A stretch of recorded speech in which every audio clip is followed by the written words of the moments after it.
경호원들 이어폰이나 또는 워키토키 방식에 있어서 전체 신호 처리기가 신호를 좀 종합해주고 처리해주는 기계가 있다. 그러면 한 100대다 그러면 이어폰 방식이든 워키토키 방식이든 서로 간에 신호를 주고받을 때 신호를 종합적으로 처리해주는 기계가 있는데 여기서 1대1도 이렇게 통신할 수 있고요. 뭐 자기가 이렇게 이어폰을 끼고 있으면 이렇게 키보드 못 누르잖아요. 그러면 17번 그러면 그쪽하고 자동 연결이 되는 거예요. 이것을 듣고 다른 데는 못 듣게 할 수도 있고요. 실제로는 다 들을 수는 있죠. 기술적으로는. 그런데 이렇게 개인적으로 통화하고 싶을 때 이렇게 하거나 17번, 47번 이렇게 58번 이렇게 하면 그쪽과 세 군데가 연결된대. 이제 언어 방식 또는 이렇게 워키토키 이렇게 어떤 자판 방식으로 해가지고 키보드 방식으로 해도 되고요. 워키토키 또 스마트폰도 가능합니다. 이런 방식으로 이렇게 해서 자동 이렇게 연결이 되는 여러 사람이서 이렇게 참여해서 대화를 하거나 이런 기술 구조를 갖게 하시면 제 기술이 되겠습니다.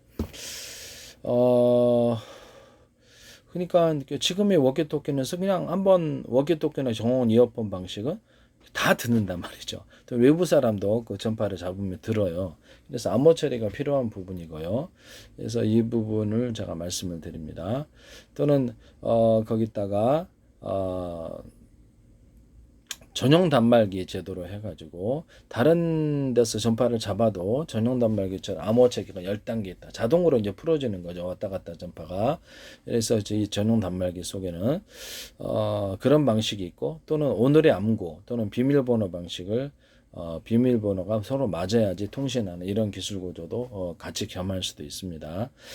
군에서 드론 조정하거나 군에서 통신 체계할 때 하나라든지 LIG 넥슨 이런 거 하시지 마시기를 부탁드립니다. 삼성페이에서 전파했던 비밀번호 따라서 현관문 개폐, 자동차문 개폐 하시던데 제 기술이에요. 제 기술을 꼭 얘기하면 꼭 대기업들에서 나오는데 다시 한번 말씀을 드립니다. 그래서 이런 식으로 이제 통신을 한다라는 것을 말씀을 드립니다. 서로 각각의 다른 파형으로 이렇게 통신하는 그러니까 그런 것이 이 어떤 경호원들 이어폰 방식, 워키토키 방식, 워키토키형 스마트폰 방식 이런 것들도 각각 다른 전파를 송수신할 수 있다. 그래서 이제 이렇게 AM, FM 라디오처럼 그래서 각각 다른 방향의 전파를 송수신해서 그걸로 신호 채널을 통신 신호 채널로 삼는다는 거죠. 이렇게 스마트폰이다 그러면 스마트폰에서 KT 거 이동통신이 틀려도 KT 거 SKT 거 잡고 또는 인터넷망에서 제공하는 무선 이동통신이 이제 제가 이렇게 가능하다고 제가 말씀을 드렸었죠. 기존에 인터넷망 제공 회사가 와이파이 같은데 워키토키 방식으로 통신 구조를 워키토키 방식이든 이전에 이렇게 전파 방식이든 워키토키 같은 통신 기능을 와이파이나 기타 또 다른 장치여도 상관없습니다. 그래서 데스크탑에 들어오는 이 데스크탑에 들어오는 유선 망이 있지 않습니까? 동축 케이블 여기다가 연결하셔도 되고 회사에서 따로 통신 처리기를 따로 해서 거기서 이제 통신을 스마트폰처럼 통신을 처리해 준다는 거죠. 스마트폰 100대짜리가 있을 수 있고 100대 신호를 처리해 주는 게 있고 200대 신호를 용량별로 틀리겠죠. 그런 거 해가지고 그걸 기반으로 해서 이동통신을 제공한다는 그걸 기반으로 해서 무선 인터넷을 제공할 수 있죠. 그와 같은 방식을 사용하시면 이게 신호거리가 아무래도 늘죠. 워키토키가 3km, 5km 가니까 그거보다도 좀 더 제 방식에 서로 파형이 틀린 여러 개의 전파 묶음을 사용한다면 전파를 서로 파형이 틀린 거를 어떤 걸 썼는지 알 수 없고 군에서 쓰면 이제 비밀 통신이 되는 거고 수시로 드론 같은 거 조종할 때도 수시로 바꿀 수가 있고요. 1시간마다 바꾸나 유사시에는 좀 긴급하다 그러면 딱 바꿔버려. 저기 통신이 눈치챘다 그러면 바꿔버리거나 이런 기술 구조가 가능하고요. 예전에 이동통신에서는 같은 전파를 두 개를 묶어서 쏜 적은 있어도 서로 파형이 틀린 여러 개의 전파를 묶어 쏜 적은 없기 때문에 사용한 적은 없기 때문에 허가가 안 나죠.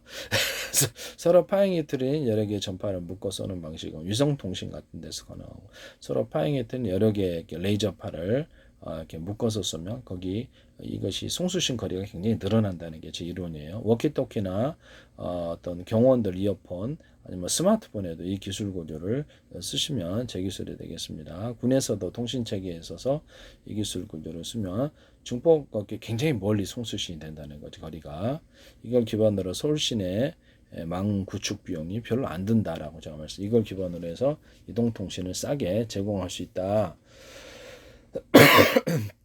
말씀을 드렸죠. 오키토키 방식 이동통신도 얘기했었고요. 그와 같이 하시면 제 기술이 되겠습니다. 뭐 수시로 전파를 바꿀 수도 있고, 그 안에 또 비밀번호나暗号를 넣어가지고 이렇게 남이 못 듣게 하거나, 아니면은 전용 단말기 제도로 자동으로 암호가 풀어지는 식으로 10단계 해가지고, 남이는 그 전용 단말기 아닌 다음에 그 암호를 풀어야 되겠죠. 그래서 이런 부분을 말씀을 드립니다. 전용 단말기 플러스 오늘의 암호, 이것까지도 같이 겸해도 됩니다. 열려라 참깨, 키보드 방식, 숫자 방식, 뭐가 됐든 간에 그걸 같이 겸해도 된다라는 것을 말씀드립니다. 한캠 같은 거 중국에서 이렇게 보시잖아요. 비밀번호가 있어도 이렇게 와이파이망, 인터넷망을 통해서 전송이 되는데, 하여튼 그 부분을 제가 말씀을 드립니다. 예. 네, 그렇습니다. 이게 제 전체 남의 기술을 도둑질에 상업화시키지 맙시다.